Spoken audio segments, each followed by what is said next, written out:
This happens January the 1st every year. Every year, It's live January on the 1st. TV. It's live on television because what we want to do is first we want to tell our story so that we can get other people to support us. But more importantly, we also want to say the day when people are most hopeful. So we want to sort of like streamline and focus people's minds on what's more important to focus on in the year, particularly as Nigerians. My biggest passion is Nigeria.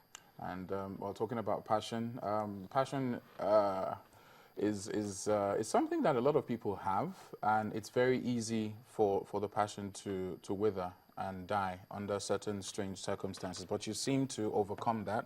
And specifically talking about our guest in the studio today, two young ones, 18-year-old Ngozi Ogudu and 23-year-old Olamide Folari. Ngozi is 18, joined the foundation in 2009. She apparently lost her father while still very young and her stepfather to sickness recently. And, well, the story is one of those stories that you can only but empathize with her. Olamide, on the other hand, 23, he joined the foundation in 2002 as an 11-year-old. It was this high. It was that high. It's not too much of a difference now. And, well, he's been quite active school-wise, and he graduated with a 2-1 in engineering from University of Lagos. Greatest Akokas, that's my alma. So that's a fantastic school to graduate from. Welcome to Rubbin Mind, guys. How are you?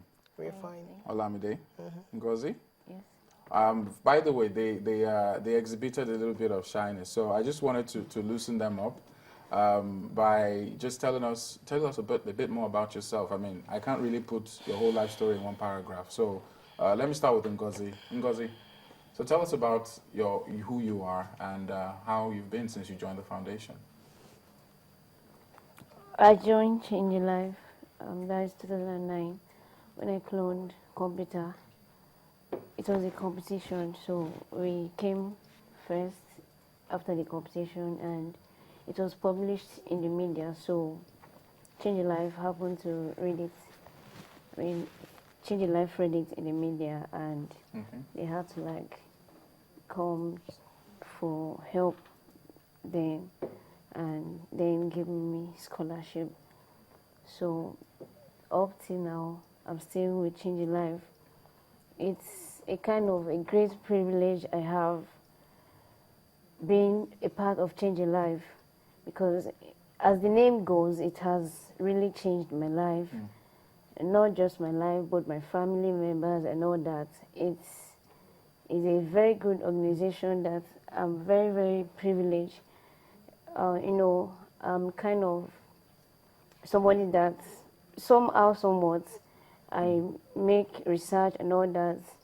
And it's not all organizations that give scholarship that will, you know, care both for their candidates that receive the scholarship and then care for the family. Most scholarship givers they're only interested in in the candidate particularly. This is the candidate we only sponsor the education and all that. But Changing Life is different. They are ready to know the challenges facing these candidates, perhaps the family or whatever, and they're ready to give assistance. Talking about, within them, I so much appreciate let me call it family. Okay. Place whereby we come together. I so much feel at home when I'm in the midst of Changing Life. It's not the kind of, really high people and you see yourself being timid. No. When you're in the midst of Changing Life, you feel so comfortable, so relaxed. You can express your mind. You can, you feel, you know that people are in the midst of people who care for you. Changing Life means a lot to me. We also have Olamide Folari, a 23-year-old who graduated 2-1 in engineering from University of Lagos. And just like Ngozi rightly said, is there anything else you want to add to what she said? Yeah, I would like to give a brief introduction about Changing Life. I joined Changing Life in 2002, like you said. Like Auntie Funmi said, then I was like this. What's with the reference to the height?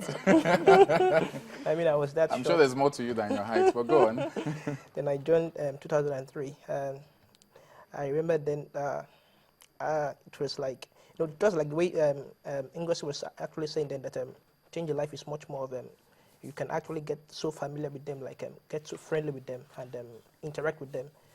Just like I remember then people were like, it's not going to work, it's not going to work, but I just couldn't believe how it has been working since then. And for the past like 12 years right now, I've actually been a very beneficiary of this foundation. And sincerely, I won't lie to you, it's something that's really affected and changed my life since then. Like she said, she was talking about not just the student, the beneficiary alone, and also the family.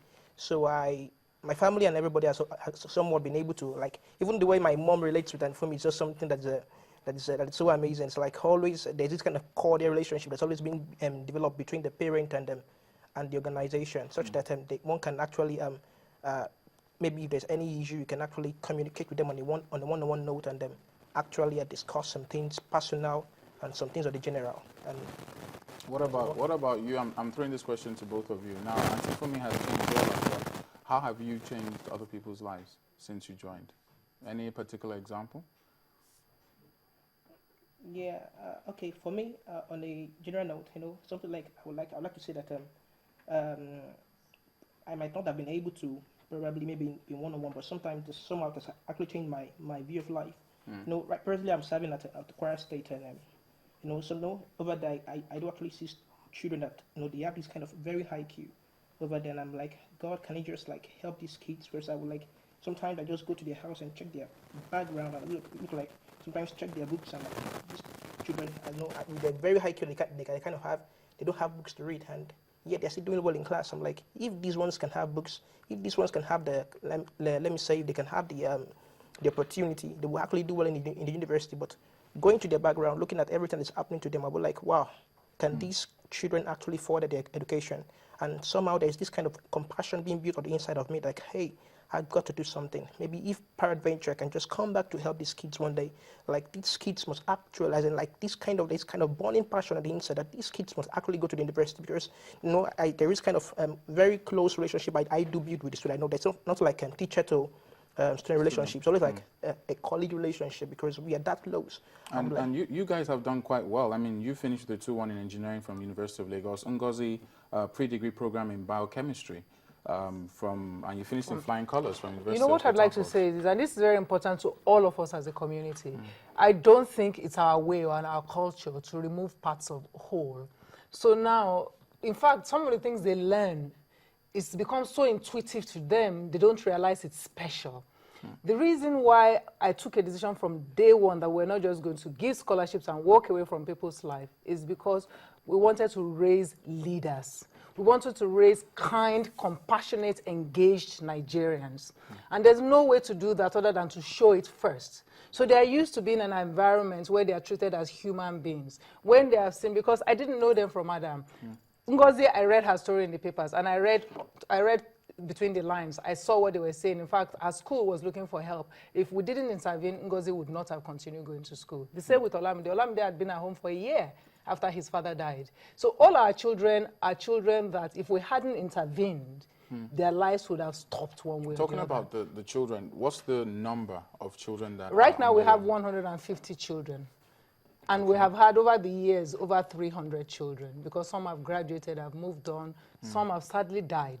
Because remember, I have said that these are children who've come out of traumatic situations and positions. So we are raising, and as I said, it's not just the children, their parents, because usually they are left with one parent, maybe a grandparent, a mother or a father. So that father or mother, we would try and look into their situation and see how we can stabilize the family, either by providing training for vocation or for skill or for job, or giving a grant to start some sort of enterprise. And we also provide enterprise training, because I know that once a family is stable, the family can take care of itself. Now, a lot of people they're watching now, and we hear a lot of organizations, NGOs.